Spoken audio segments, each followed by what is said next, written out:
Well, thank you for that, Bethany, and good morning, everyone. We are so excited to be here. We're talking about bridging human capital management, or I'm going to refer to, because that's a mouthful, HCM, and business reporting gaps with analytics. So a topic near and dear to my heart.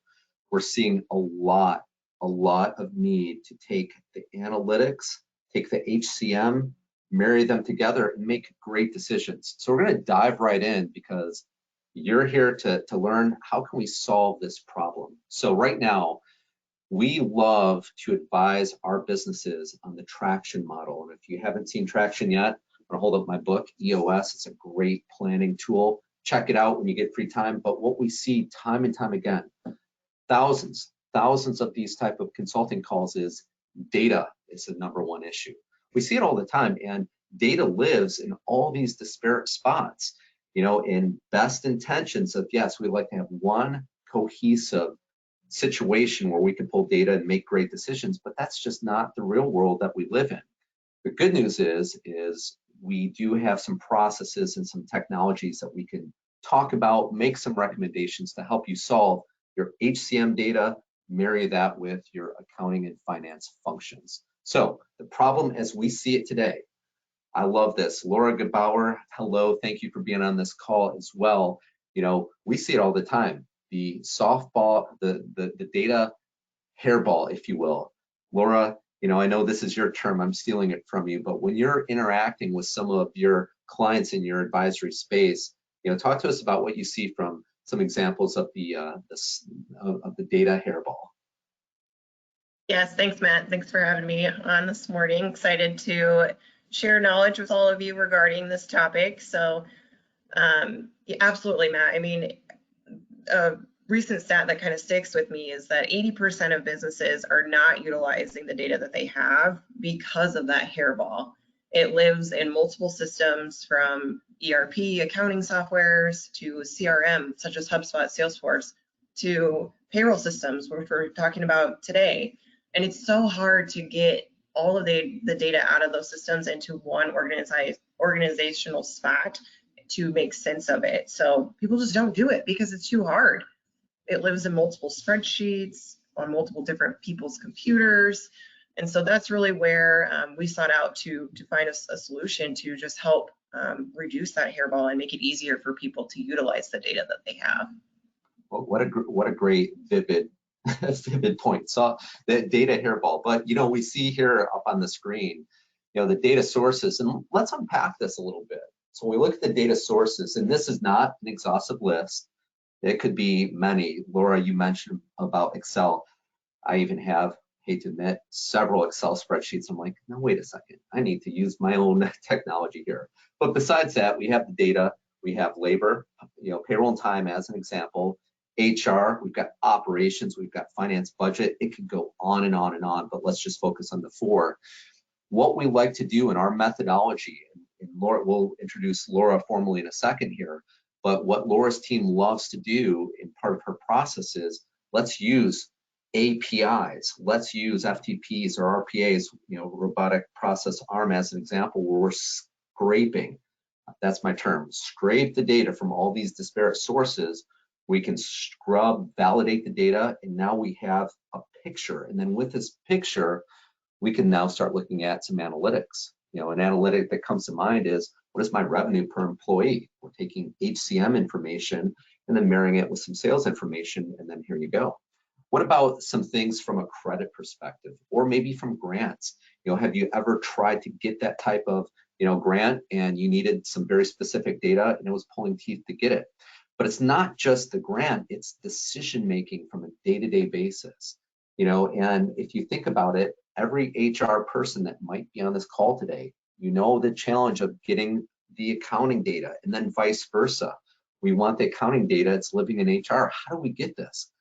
The area I want you to think about is, you know, trusting in the data. And you're going to see that as a recurring theme is, can we trust in the data?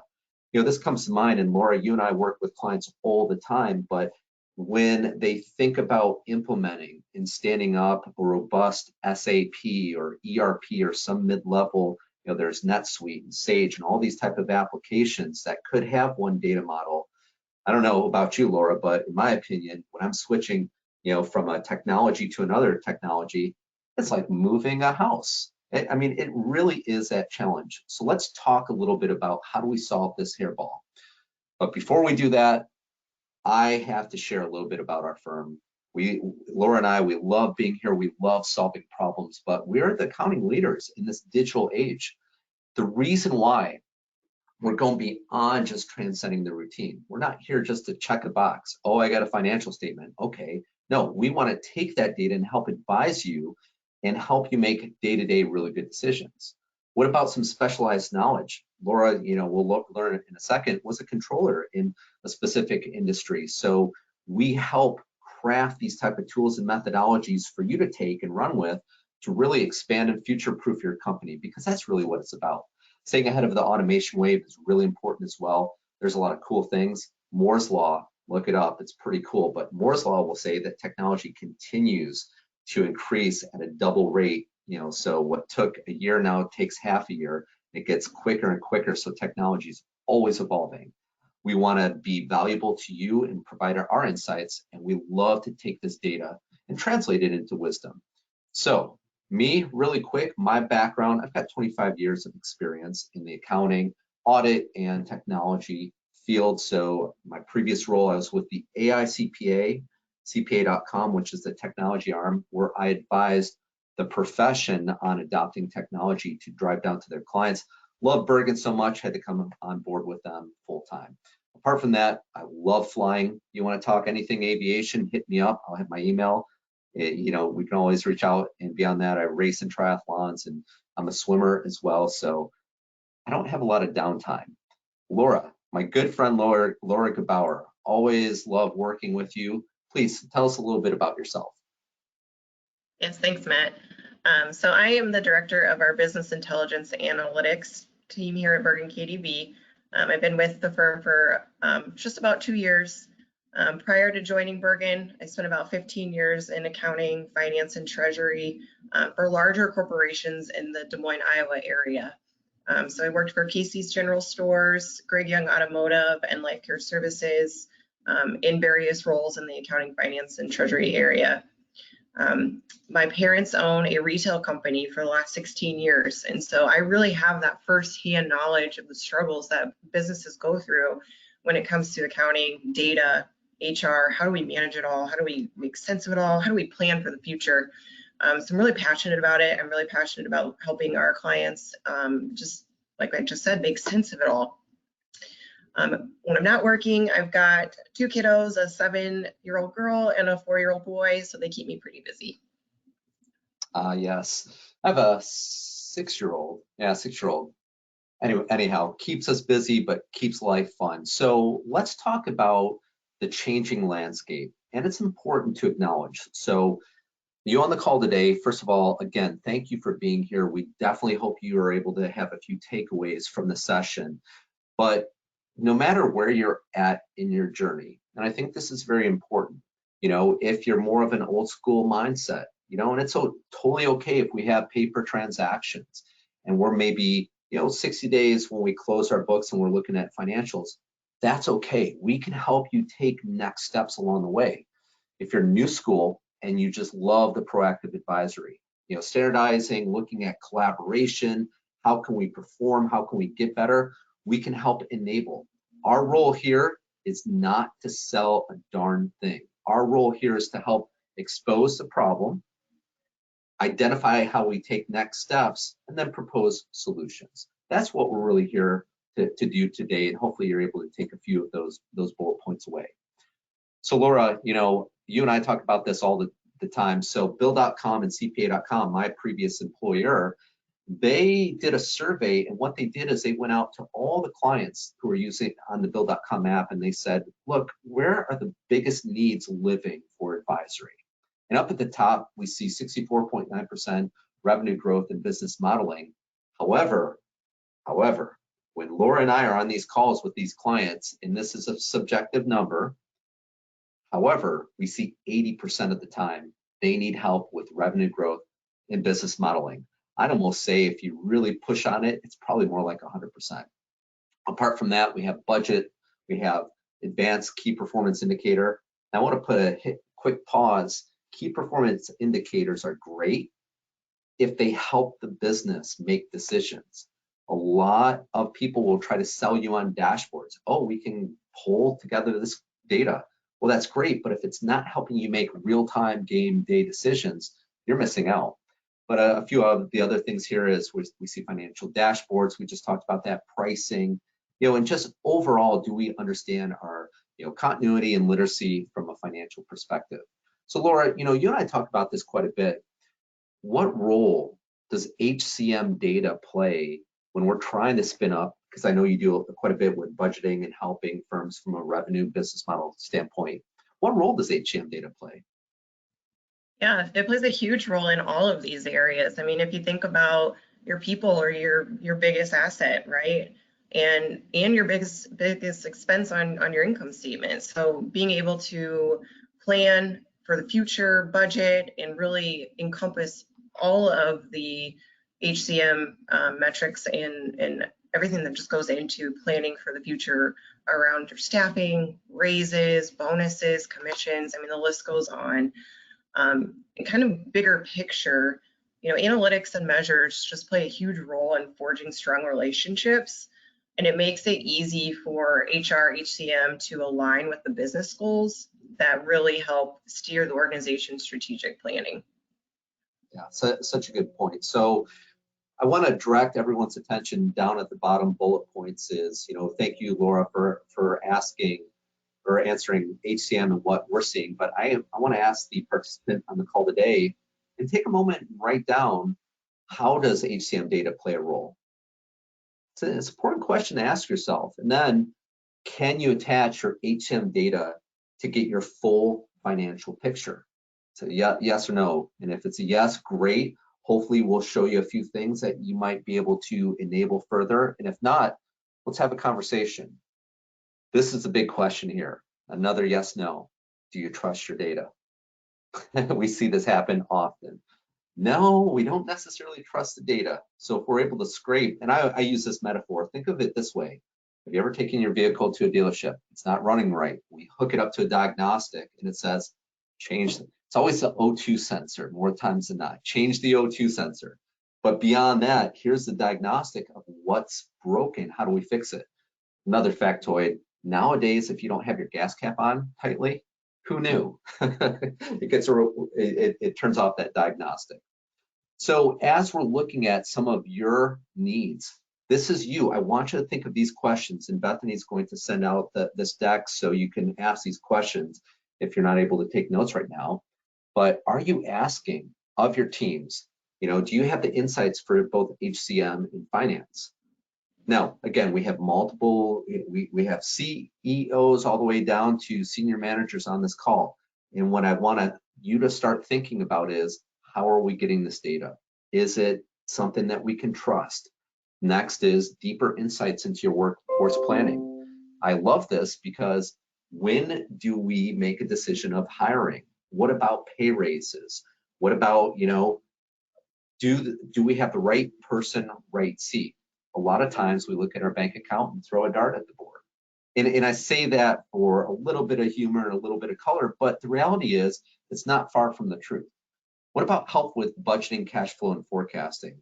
Most of our clients that we speak to and that we're advising, what they're saying is this is a very painful process. Very painful because, again, data is living at all these sources, and if your day's like mine, you probably get about 1,000 interruptions a day and you really don't take those next steps. Finally, how are you tracking and calculating commissions? This is a big one. I worked for a previous employer about 10 years ago. It was, Fortune 500, big company. I actually was on commission at that point. The commission reporting, we were on SAP. We had all the bells and whistles. It still was an Excel spreadsheet.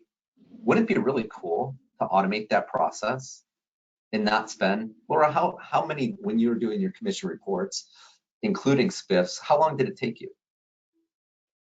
Oh, good question. I mean, it goes back to the data, right? Garbage in is garbage out. So it just depended on how good of data we received initially.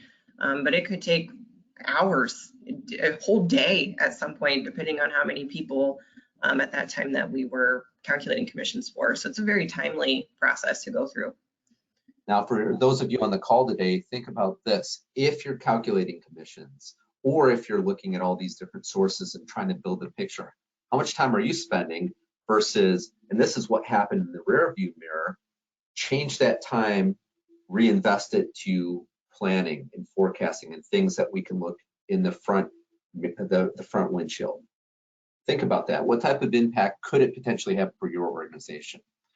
So let's look at some key words and things I want you to think about, and we'll talk about how our firm solves and helps and enables the clients that we work with. So dashboards and insights, we talked about that. We want good, clean data. Workforce planning and key performance indicators. We see some examples here. Are you looking at COGS per employee? What about gross margins per employee? The financial reporting. Financial reporting is good, but can we trust in the data? Commission reporting, we just unpacked that. Cash flow planning, two real big terms. You know, HCM, hello, if we're doing one of our biggest line items is payroll, are we going to be able to make our salary run? And then of course, budgeting and forecasting, are we on track? The main thing here is we want to make sure that we're getting away from just looking at the rear view mirror. We're really looking at the forward facing standpoint. So I'm going to introduce another term to you. BIA stands for Business Intelligence Analytics. That's what Bergen KDB does for their clients to help with these type of problems. So we're going to take a step back. We're going to look at holistically now, not just HCM and data, but holistically. BIA is starting with analyzing data. We analyze from January to December what's happening. We look at the model, we look at the plan that's been created. How are we tracking towards that plan? And then, let me make sure we've got a little Teams thing going here. They're all shut down, so I'm not sure. I apologize. It will go to voicemail in just a moment. But we'll look at analyzing. The next step is planning. So we have an annual operation plan. We craft that based upon the numbers that we have, and there's other resources as well, such as capital, such as people. How is that impacting our long-range plan? And that's what we do. So BIA, our data tools and insights, we help assist. So if your model looks like that, great. However, if it doesn't, we can help assist along the way. We're going to take a quick pause here.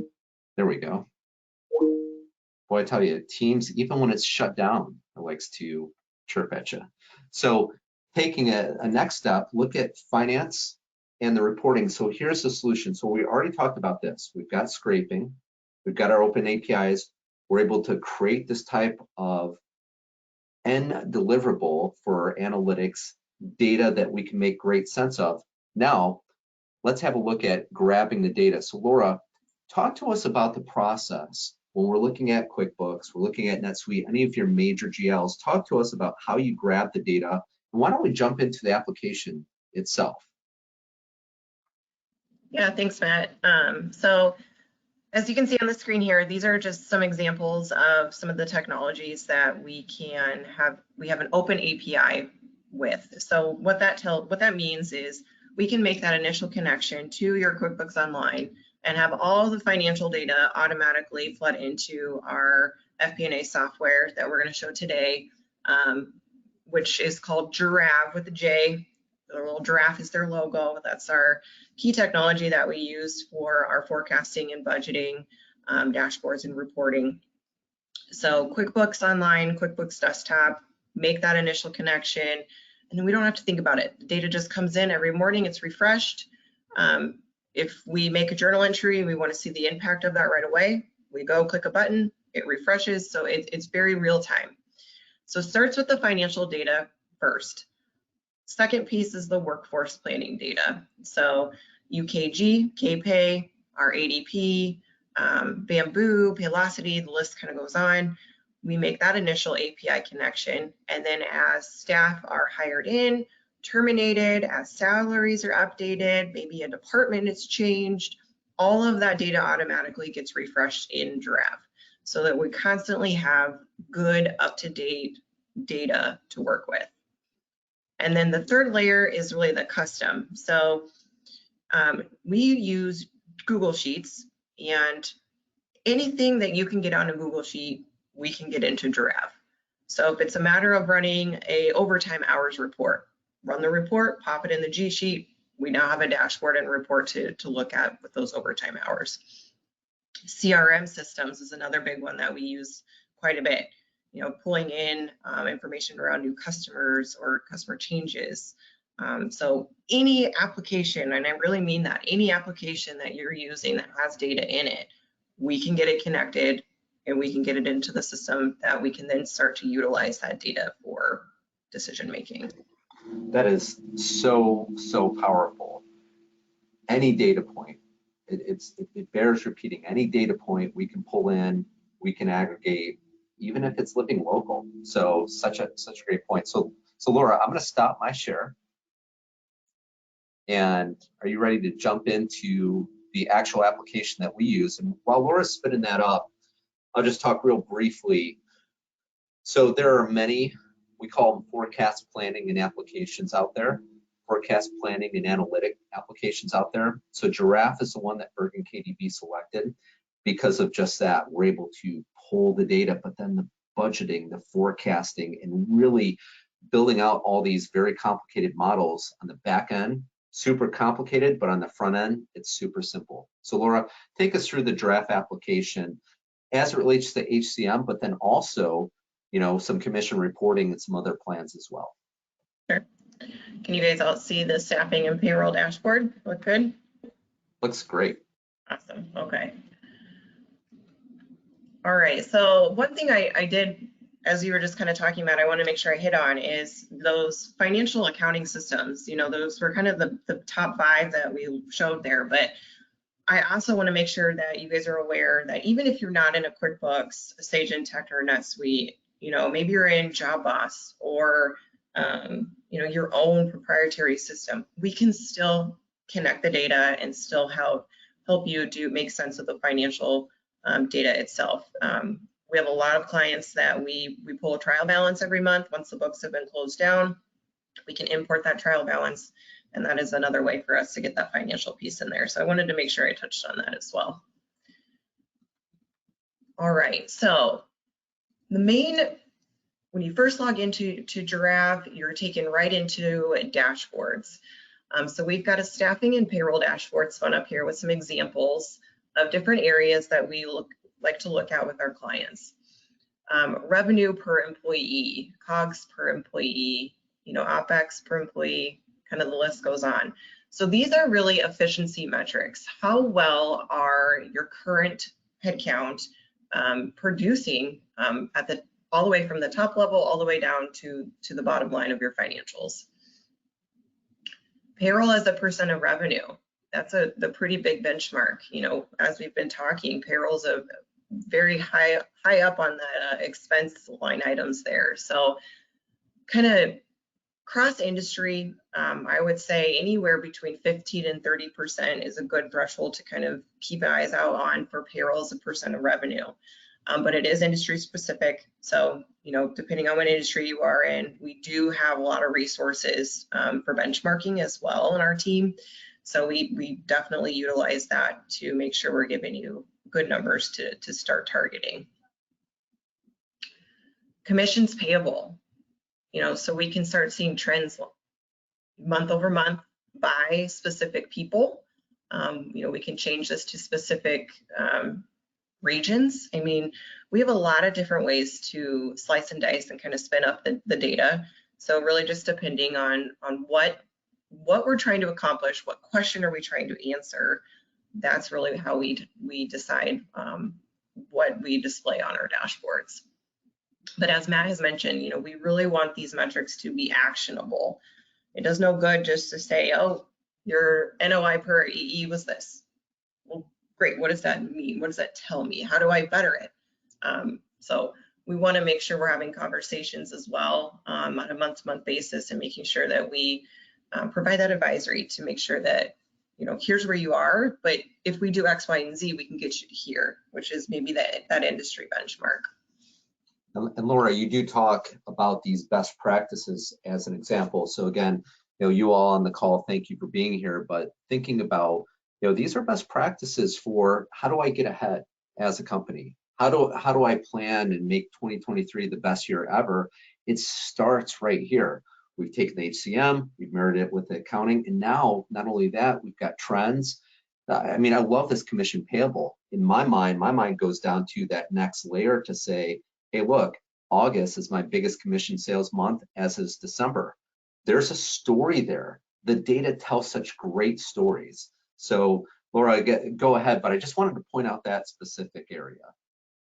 Well, yeah, and you make a good point. So if you can see, we've got November and December in here. Well, those are forecasted periods. So this is actuals to forecast, so we can see how we're trending. But November, December, our books aren't closed yet, right? We're only on the 8th of November. So we are really planning for the future, which impacts not only your income statement, but also your cash flow. We're going to have to pay out these commissions at some point, right? So we want to make sure that we're including that in our forecast to make sure we've got enough cash to cover that. Overtime hours, maybe we want to keep some better eyes on how many overtime hours our staff are working. We can layer that in. Headcount versus prior year.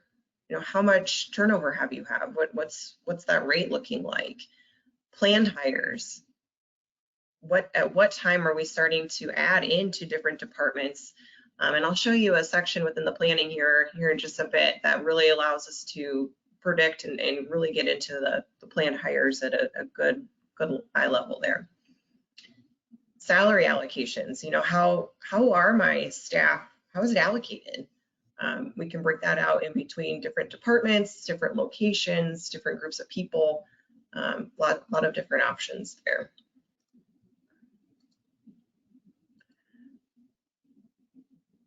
A couple other examples on another dashboard. We've got some other HR metrics. So, maybe we're looking at capacity planning. So how many customers are each of our operations headcounts supporting? Keeping eyes on capacity. So making sure that we're not overworking our staff, or maybe our staff are underworked and we need to, get some more customers going for them. Training hours. How many hours did our IT group spend the last quarter versus our sales department? Number of open job recs compared to last year. Are we growing? How many open job recs do we have? What's the fill rate? How many have we filled in the last year? I'd love to see a retail forecast as an example on how do we spin up for the back to school versus year-end Christmas shopping, et cetera, et cetera. Such great metrics that really help drive our HR functions. If your business is like ours, we're always looking for people, and it's tough to find someone on the spot. So wouldn't it be great to be ahead of the curve? That's what I want you to start thinking about. How do we get ahead of the curve? Looking through the dashboard, not the rear view mirror. You make a good point. Just going back to kind of my personal experience with my family owning a retail business, 1 week we have conversations, everything's great, everything's moving just how it should. By Monday, she's lost 2 people. So you have to have constant eyes on that to be able to pivot and make sure that you're planning as best as you can for that. All right, kind of a last dashboard example is just the financial side. So just again, how we try to kind of marry that in.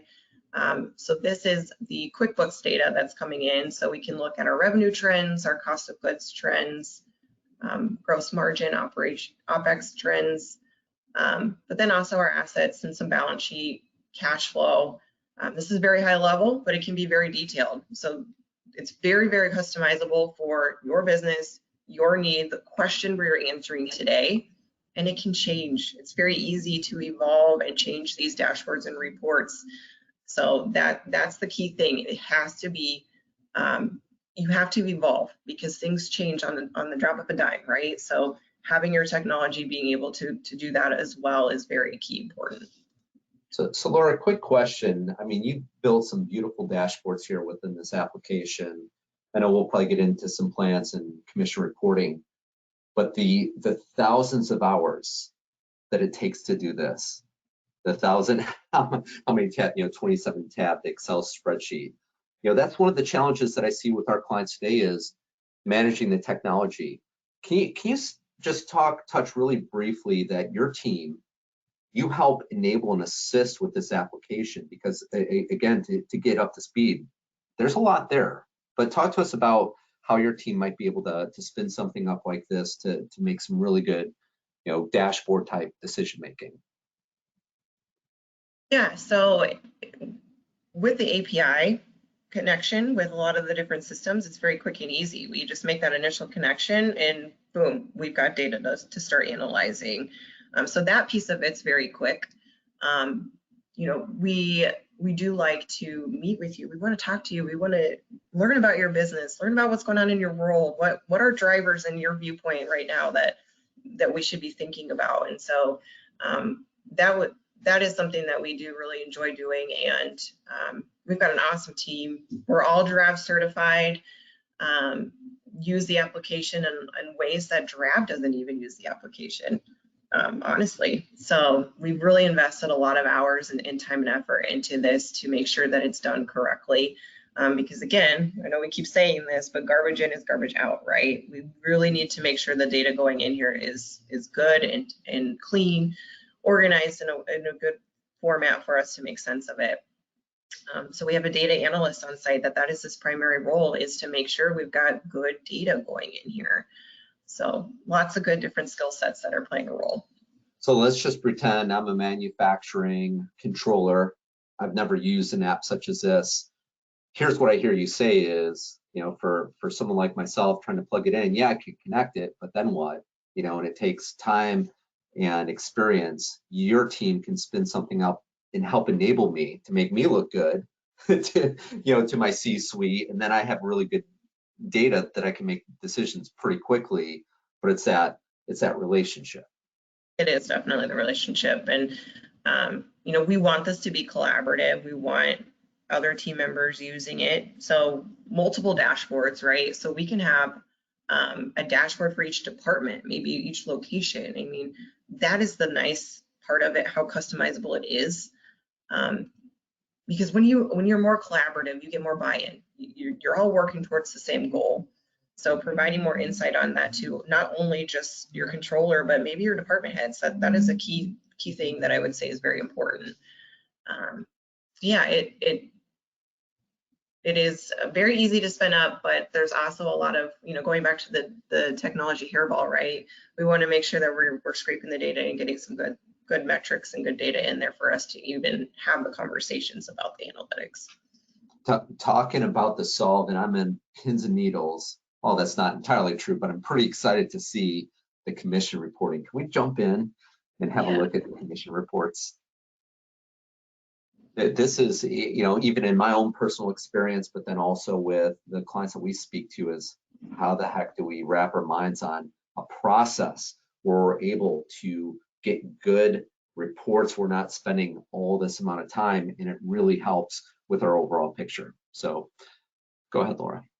Yeah, so we have some examples of just the workforce reports that are in here, and another thing on the customization is we can build any report. So any of the data that we can get, we talked about, the G sheet, any of the data that lives in the G sheets comes into the planning areas, and then we're able to make and build reports off of that. So kind of sky's the limit on what we can do from a reporting standpoint.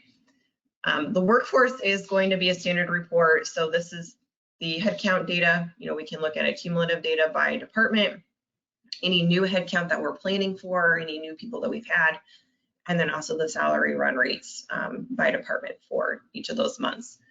These views can be changed. Right now I've got this whole year. We can go as far back as like 2014. We can go as far forward as like 2030. So a lot of different options. You can view it on a monthly, quarterly, a total, lots of different options there as well. Second one we've got is just a staff list. Lists everybody out that we've got going in that workforce area. So by department, role, name, hire dates, annual wages, and then any term dates that we've got. and then the commissions. So this is an example of one of those custom reports that I was kind of just briefly talking about, where this data is coming in from our plans over here, and we're able to build out the reports so we can see what our actual sales are through October, but then also what our forecasted for November, December are, what the potential for commission by person, what maybe their draws that have been paid and what we're forecasting to pay, and then actually what the commission payable for that specific month was. So just a very high level example. As we all know, some commission structures are very complicated and detailed. Not a problem. We build it in to the planning. We can build into the reports. So it can be as simplistic as you need it to be, or as detailed as you need it to be. And including spiffs. Yeah. Spiffs, kickers, drivers, all the fun commission lingo. Laura, what else would you like to share with us today regarding this application? So real quick, I do want to touch on the planning area, specifically the staffing. So with that API to the payroll system, like I mentioned, all the headcount information is coming in refreshed daily. So up here, we can see our headcount. We can filter down by different departments. We can actually click on salaries if we wanted to see that viewpoint a little bit differently. But really down here in the middle, the managed staff area. So again, we can filter by department. We can add planned hires. So if we know we're going to hire an accounting assistant in first quarter of next year, we want to put that as a planned hire, so then that the wages automatically will flood into our salaries line on our operating expenses, so that we pick up what that impact is going to be of hiring that person. We can also do planned raises. So we can add in the date. We can do a % off of the base salary, or we can do a flat dollar amount per month or per year. But this really plays a huge role in cash flow, right? We want to make sure that we've got the timing correct for these wages. More wages out, more cash out. So we want to make sure that we're encompassing that in our planning area as well. And then the last area that I wanted to touch on is the driver-based hires. So going back to capacity planning, how many customers can my operations manager really support? So we can set up driver-based hires to look at that customer count. Just keep going with that example. Once I get over 20, I need to hire another operations assistant. So we build out these driver-based hires to really keep connecting the dots. Connect the dots between the capacity of the work that they're doing. And so if I scroll back up into here and I go back, let me go back to headcount under operations. Oh, it's wanting me to save here. And our operations assistant, you can see right here, we've got this driver, staffing driver number 1. So by November, I'm going to have to hire an additional staff person. And then again, by February, I'm going to have to hire another additional staff person in operations, just based on that capacity planning. So no matter what the driver is, doesn't matter if it's does not matter if it's customers, if it's we can get into whatever we need to and set that up as a driver-based hire, so that we're being proactive and, like Matt likes to say, not looking in the rear view. So as a technology nerd, and first of all, thank you for sharing this. I love the detail. You can go ahead and stop sharing. There's a few things that I want to end on today, but as a technology nerd, this gets me really, really excited, because there's so much that we can do just from extrapolating data, and it's really about enablement. We want to enable you as best and as far as we can, and we see engagements from, hey, help me stand up the technology and ride Copilot, versus, hey, help me build that deep commission reporting, because it gets very sophisticated very quickly. Laura, real quick, do you see my slide here, the BIA tool insight? It's always a little scary. Did I share the right screen? So anyways, Here's how we help, and it's an enablement. So if you look at taking next steps along the way, how can we help you? So the first is we have an offering through BIA, this Hindsight, where we spin up the application, we aggregate data, HCM data with your financial data, and that creates that dashboard picture. Then the next level is we get some diagnostics and we get some insight. And with that insight, we know what's happening. We can do some benchmarking as it relates to, am I paying too much? Am I not paying enough? And that's another, we should do another question on compensation. Another webinar for another day. But then also, can we get predictive? Can we predict what is going to happen if X, Y, and Z in HCM? That's a finger on the pulse of what's happening with my business. And then finally, prescriptive. If you do X, Y, and Z, you should have this type of result. Bergen KDV, our BIA team, is there to ride co-pilot and help you along the way to make really great decisions. So Experience Advisory, Laura, thank you for being a member of our team. We have folks under your care that does a great job of helping analyze and make, help our clients make great decisions. We look at technology as a whole. We like to make recommendations, help answer that RFP. Insight, what's happening throughout the world. We're tied in with all the industry leaders to understand, if you do this, hello cryptocurrency, hello blockchain, hello all these open API sources, things are changing, they're changing fast. You got a friend in the business, and that friend is Bergen KDV. And then we're monitoring the future of what's going to happen and what we predict is going to happen next. Action items. So first of all, please email me. Please email Laura. We are here to answer any questions. Whatever your next steps are, we want to help. We can give you some advice. We can open up doors, so we're happy to help. This is my email. Now, there is a celebrity named Matthew West. I am not him. I was older, so I'm older, so I've had the name first, but matthew.west@bergenkdv.com. Laura Gebauer, same at bergenkdv.com.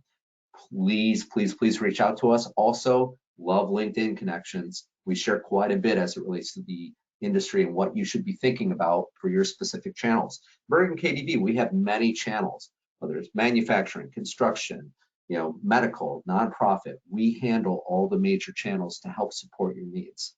So finally, Bergen KDV, we're here to help. We're a leading professional services firm. We're powered by people who love to do business the Midwest way.